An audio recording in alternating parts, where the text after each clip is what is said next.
Dear 10th standard students, 5th chapter coordinate geometry ல example sum 5.32 இது ஒரு important 2 mark sum. இல்ல என்ன கேட்டிருக்காங்க, ரெண்டு straight line கொடுத்துட்டாங்க. அந்த straight line parallel-ஆ அப்படின்னு கேட்டிருக்காங்க. இப்படி கேட்டாங்கன்னா நீங்க என்ன ஃபார்முலா யூஸ் பண்ணணும் அப்படின்னு பாத்தீங்கன்னா ஸ்லோப் ஃபார்முலா தான் யூஸ் பண்ணணும். ஸ்ட்ரெயிட் லைன் கொடுத்து ஸ்லோப் கண்டுபிடிப்போம்ல, அந்த ஃபார்முலா நீங்க யூஸ் பண்ணணும். Solution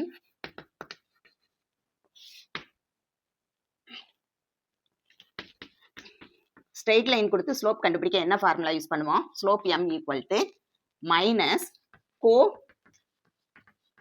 efficient of x by coefficient of y. இப்போ நமக்கு ரெண்டு ஸ்ட்ரெயிட் லைன் கொடுத்துருக்காங்க. ஒவ்வொரு ஸ்ட்ரெயிட் லைனுக்கும் நம்ம ஸ்லோப் கண்டுபிடிக்க போறோம். First the slope of straight line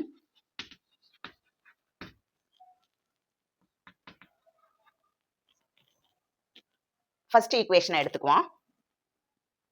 2x plus 3y minus 8 equal to 0. இப்போ இதுக்கு நம்ம ஸ்லோப் கண்டுபிடிக்க போறோம். அப்ப ரெண்டு ஸ்ட்ரெயிட் லைன் இருக்கிறதுனால ஒண்ணு m1 எடுத்துக்கணும், இன்னொன்னு m2 எடுத்துக்குவோம். m1 equal to இந்த ஃபார்முலால அப்ளை பண்ண போறோம்.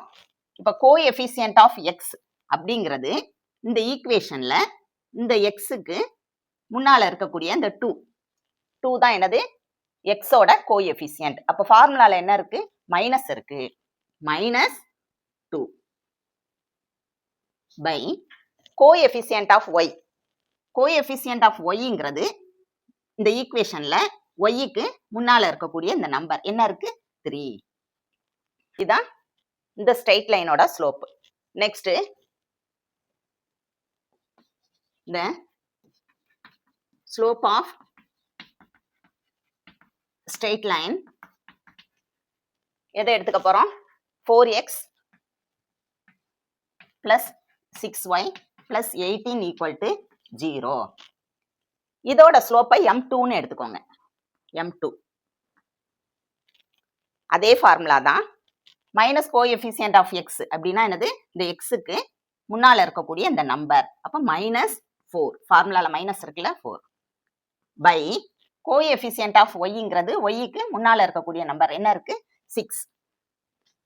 இதை கேன்சல் பண்ண முடிஞ்சா நீங்க கேன்சல் பண்ணி போடணும். 2 டேபிள்ல கேன்சல் பண்ணலாம். 2 2s are 4, 3 2s are 6. என்ன ஆன்சர் கிடைச்சிருக்கு? மைனஸ் 2/3. இப்ப பாருங்க, ஸ்லோப் m1க்கும் m2க்கும் சேம் ஆன்சர் வந்திருக்கு. அப்படி வந்தா அந்த line என்னதுதான்? parallel. Here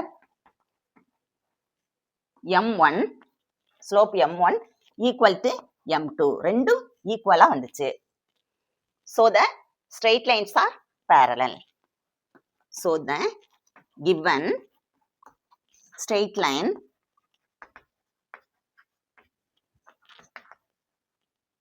is parallel. Thanks for watching, students.